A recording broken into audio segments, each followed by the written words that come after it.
everybody, welcome to my channel. Thank you guys so much for tuning in. So as I'm pretty sure you've already looked at the title, He Married Me for a Green Card. This is gonna be a story time about how I met my ex-husband. So without further ado, I'm gonna just go ahead and jump right into this story.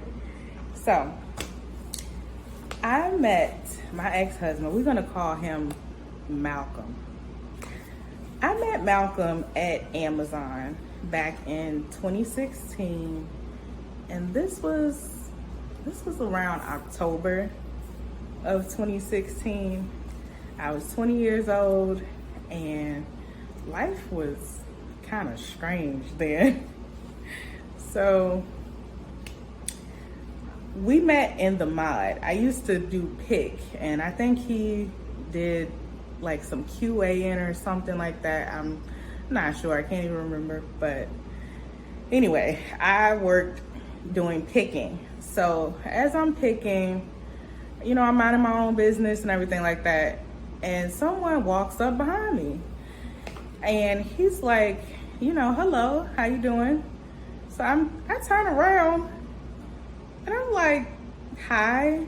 And he was like, hi, you're so beautiful. What's your name? So I'm just like, Diamond. And he was like, that's a nice name. So I'm just like, you know, thank you. So he was like, you got a boyfriend? And I was like, I'm engaged. Now, this is the kicker. At the time I met Malcolm, I was actually engaged to someone. And we're just going to call him Paul. So I was engaged to this guy named Paul, who was away in school in West Virginia. And he wouldn't have liked me talking to Malcolm at all. So, you know, I was just like, I'm engaged, like I'm showing my ring. And he was like, oh, wow, like, so you can't have friends? So I was like, no. So he was like, I can't be your friend. I'm just like, I don't think my fiance would appreciate that. Now, my mom wasn't even fond of Paul. So I was engaged secretly. No one really knew. I told him, you know, Paul is not going to appreciate that, basically. So he was just like, well, where is he? And I was just like, he's away in school. Now, I don't know why I did that. I don't know why I said that. I should have just left that part alone. But I just was like, he's away in school. So he was just like, oh, okay. So my shift was almost over. I'm trying to leave. You know, he was like, can I get your number? And I was just like, no, you can't have my number. Shift's almost over. So I'm trying to go. Now, I leave and I come back. I don't know why it is when you meet someone new, that's when you start to always see them. Like before, I never had seen him, or maybe I had seen him, I just didn't pay attention, but I don't remember ever seeing him until then. And then afterwards, I would see him every time I worked. So I'm working and he comes up to me again. And he's like, hey, how you doing? So I'm just like, hello, you know, I don't want to be rude. I don't want to be mean. I'm just like, you know, hello. So he's like, how your boyfriend? And I'm just like, he's fine. And he was just like, I can't get your number. And I was like, no, you cannot have my number. I'm engaged. So he was just like, I don't see nothing wrong with us just being friends. And I'm just like, no.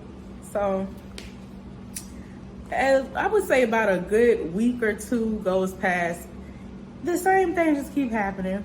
We keep running into each other. He always kept asking me for my phone number. And I'm like, no, I'm engaged. You can't get my number. Da, da, da. Finally, one day, he found me again. And on this particular day, I don't know what I was thinking, why I did it. But he was just like, can I get your number? And I'm just like, okay, fine. So in the mod, there was no pens around. So he literally ran somewhere, and Amazon is a huge warehouse. He ran somewhere to go find a pen and came back and found me. I wasn't even in the same area that he left me at. So he finds me and has I think it was a paper towel. And he got the pen, and I told him my number. He wrote it down. And from there, like, he would call and text, and we would start talking. I mean, it was innocent. Like, we kind of became friends or whatever, although Paul was not okay with that. We started to eat lunch together every now and then, not all the time, because I had some friends that had worked with me or whatever, and I would sit with them.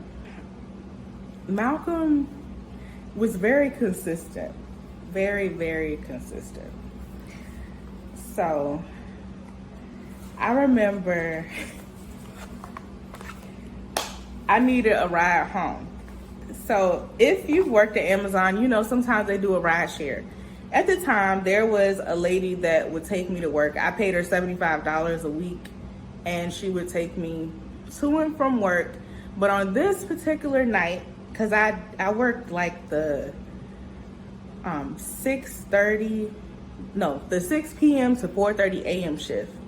And I think it was like Sunday through Thursday. So on this particular night, I checked my phone in the locker because we couldn't have our phones in the mod. So when I checked my phone, she had said that her daughter or son was sick, so she wasn't able to get me that night. So I was just like, you know, okay, I understand her son or daughter is sick. So I just said, okay. So I asked a friend of mine at the time that I used to work with, we gonna call him C. So I asked C, I'm like, can I get a ride home? And that night he was taking like, I think 2 or 3 other girls home. So he didn't really have room. So I'm just like, dang, okay, I don't know. You know what? I'm gonna just call somebody else. I'm gonna just call Malcolm. And I call y'all. And I'm just hoping, I'm like, I hope he pick up the phone. I hope he in the parking lot. So I call, he picks up, and I'm like, hey, I need a ride home because my ride son or daughter had gotten sick, so she's not gonna be able to pick me up tonight. So he was just like, okay, yeah, I'm gonna turn around, I'm gonna come get you. So he turned around. He hadn't even really left the parking lot, so it wasn't a long wait.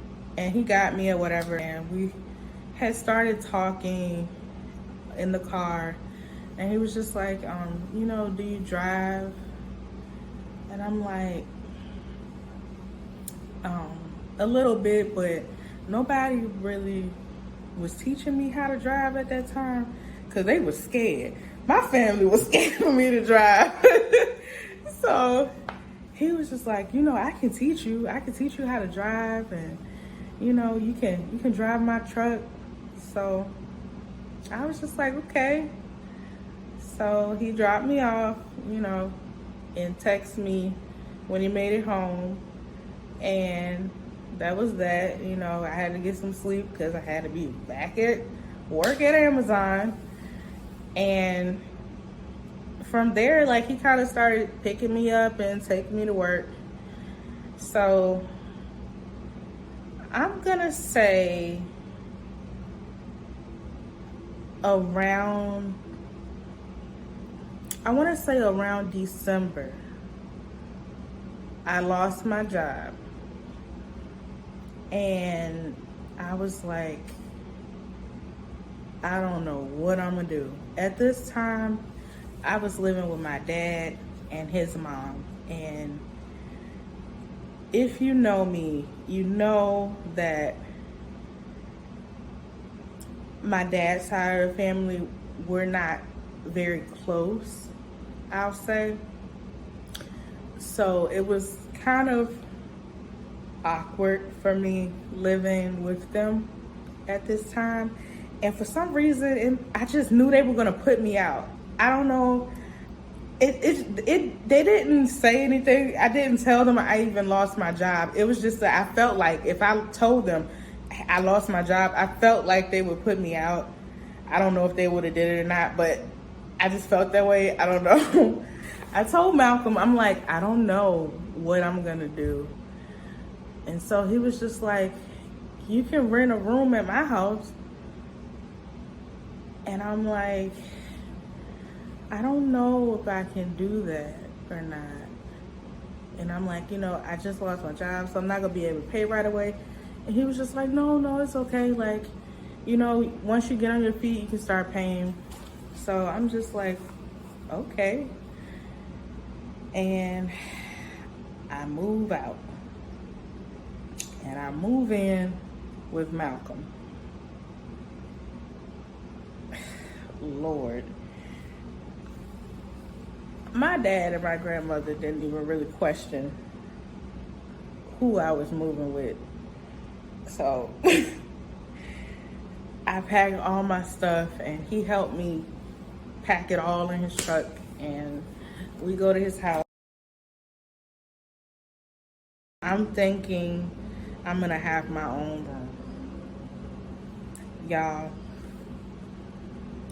we moved all my stuff inside his room, and come to find out, the house was actually his sister's house. And basically, I think what had happened was they weren't gonna rent me the room until I was able to pay. So I ended up sharing a room with Malcolm and sleeping in the same bed with Malcolm. We didn't do anything, but it was very awkward for me. And I just remember trying to find work. I remember being depressed. I could not find a job to save my life at that time. And so many things just were going wrong. My relationship with Paul was just shot. It hit rock bottom. Being in the house with Malcolm it had put a total strain on the relationship with me and Paul. So I remember I had a friend, a best friend of mine, and we're gonna call her Sharon. And Sharon came and moved in with me and Malcolm and his sister. And she had started working down here. She had came from South Carolina, and I still could not find a job. She came down here and found a job just like that. And for me, I just could not find a job. I was applying, I was going to interviews, but for some reason, I just could not find a job, and I could not put my finger on the reason as to why no one was hiring me. I ain't gonna lie, I felt like it was some type of, I don't know, voodoo or something going on. But I just felt like somebody was really praying on me that I just be really dependent upon them. So I remember praying, and I'm just like, Lord, what is it? Why I can't find a job? But in the midst of all of that, a lot of things had transpired. Some months had passed, and by that time, things had already happened between me and Malcolm. And pretty much my engagement to Paul was over. There was just no turning back. I ended up cheating with Malcolm. He was in my face, I'm pretty sure some have been in my situation. You're in a long distance relationship and things are rocky between y'all, and then you have someone else in your face. So, you know, I fell short of that. It is what it is. It happened, you know, we've moved on from it. But anyway, me and Malcolm, I guess you can say we kind of started going together. And after a while, I noticed some things that were not right. I noticed like papers and stuff because I wasn't working, so I had time on my hands. So I started going through his paperwork and stuff. And also, he had told me that he had married someone. He married the girl who was, I think she was like a year older than me. She was like 21. He had married her, and basically she stole from him and his sister. You know, things just didn't work, so they got her divorced.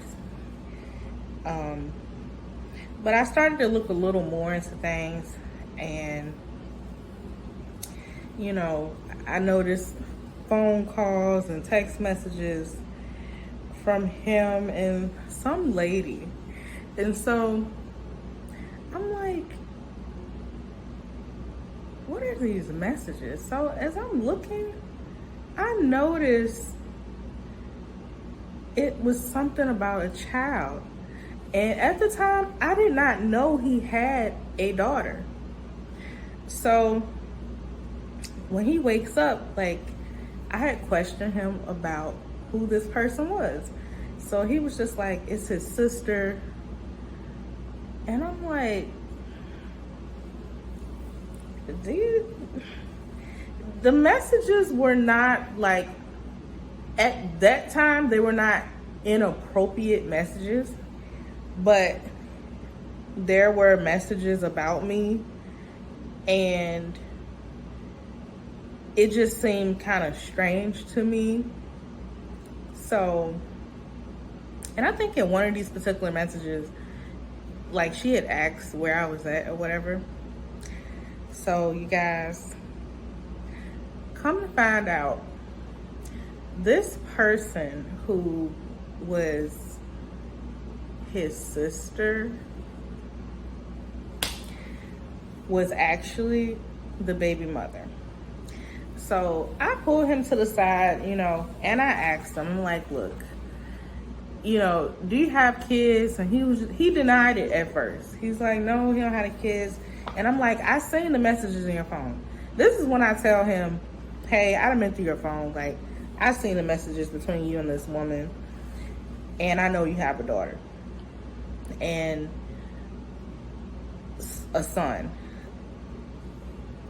So he explained that he has a biological daughter, but his sister's kids, who were back home in Liberia, you know, he took them to be his sons. So anyway, after that, you know, things still were going downhill. I was getting fatter. I still was not working. No matter what I did, I could not find a job. I felt so stuck. I was depressed. I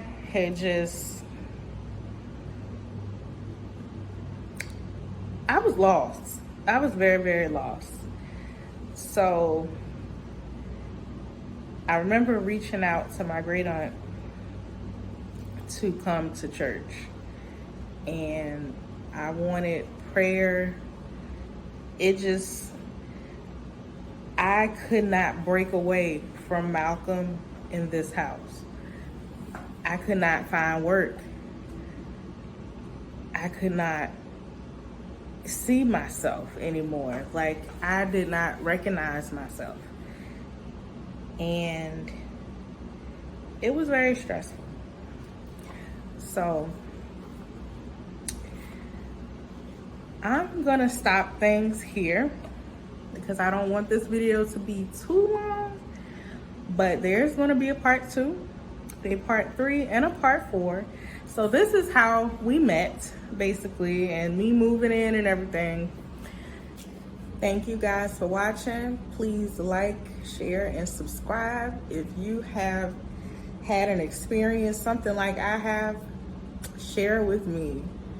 Email me or message me in the comment section. What happened? What did you do? How did you get out? I will look forward to reading each and every one of you's responses. And stay tuned, because there is so much more story times and just craziness coming soon.